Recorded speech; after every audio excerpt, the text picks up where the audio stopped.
Welcome to Putting CLIL into Practice.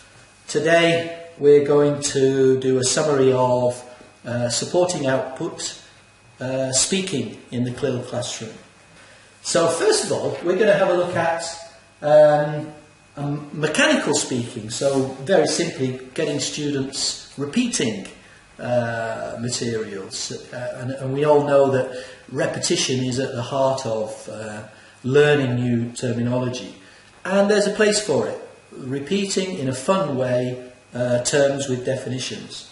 And the example I give is a question loop, which I found I got from a physics colleague using it in his physics lesson, and now I apply that to other subject areas.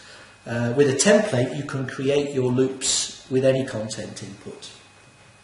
The second area we look at on the course is interviewing, questions and answers type activities. So finding information, searching for information from somebody else in the classroom.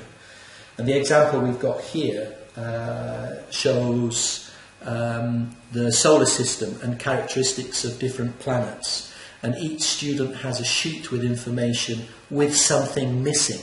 They're also given the questions and the answer structures so that they can go and find information for their sheet, and also provide answers when somebody asks them as they're milling around the classroom. So they get up and they go and look for what's missing on their sheet. Interviewing, searching activities. The third one I've called spin-off talk. While essentially the learners are doing something that's not essentially a speaking focused activity, but by default they talk while they do it. And those spin-off talk activities, I think, are really a secret gem. If teachers can develop them, they create meaningful conversation and discussion in their classrooms in a way that language teachers dream about. And here we've got an example, again, you've seen already, coal as a source of creating electricity. And the students have to sort the headings and reading cards in a structure, and while they're doing that they're discussing, agreeing, disagreeing, using the terminology to get to their finished structure. They may do that in the mother tongue, and you have to decide if you think that's a good or bad thing. For me, I think creating a routine for speaking in English will eventually get them speaking in English. And in fact, you can make them feedback only in English. So working in their mother tongue may be part of that process, that journey, if you like. The next one I've got here is a presentation with language support. I've called it number 4, presentation with supported group presentation. And here the example, I've got a little clip from Argentina, from Buenos Aires. These 11, 12-year-olds are working on genetic heredity, and they're working on creating a face using their understanding of base pairs to give their empty face nose, eyes, eyebrows, hair and mouth. And then they have to name it, colour it in and present it, and that's what's happening here. This is our creation. How is it? What's his name? It's Jimmy. And its hair is from a Roman man. And his nose is from his grandfather. The mouth from his brother. Alongside the science task, the CLIL teacher can provide language support like this. And here, while the learners are working, they can be preparing each of their little expressions, their utterances, using the language support during their creation of their Frankenstein's face.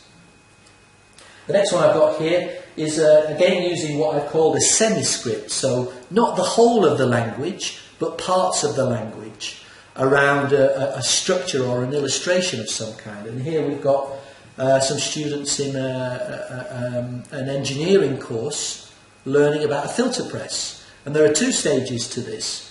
The first stage is where the students work in pairs to practice it talking through the process, the filter process, And they've been given an image, a cycle of that process, and they've been given sequencing phrases, and then jumbled up they've got descriptors for each of those steps in that sequence. And you can see the students here talking through that in quite a mechanical, scripted way.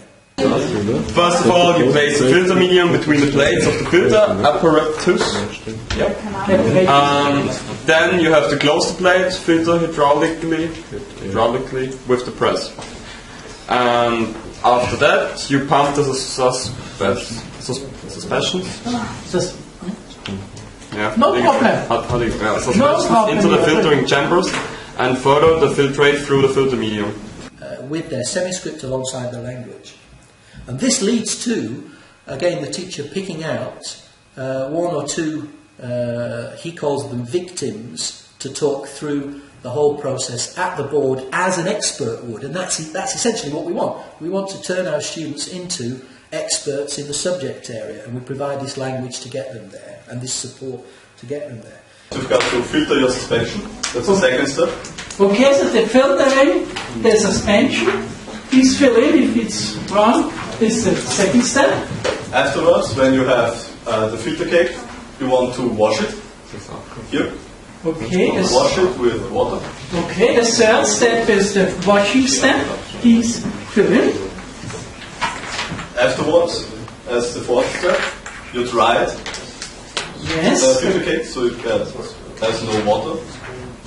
And the last example I've got, a very similar kind of activity, but at a lower level. Here we've got teenagers, secondary students in Germany, talking through the process of how acid rain is formed. And again, they're given a semi-script with the illustration.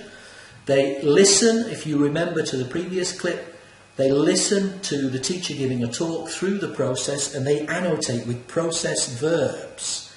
Then they move on to work in pairs to talk through the process themselves. And what you can see here is, again, the teacher picks out one of the superstars to talk through the process, while a partner indicates at the board what the process is describing. The gases are released from cars or factories and rise into the sky, and they react with the water in the clouds, and then they fall down as it it rains. It runs off the hillside, and is leaching into the river, and there it affects the water so it can swim. As I say, there are just 6 examples there of supported talk, and there are many, many, many more. Traditional information gap activities, information transfer and talk activities. You'll have to come on the course if you want to find out more.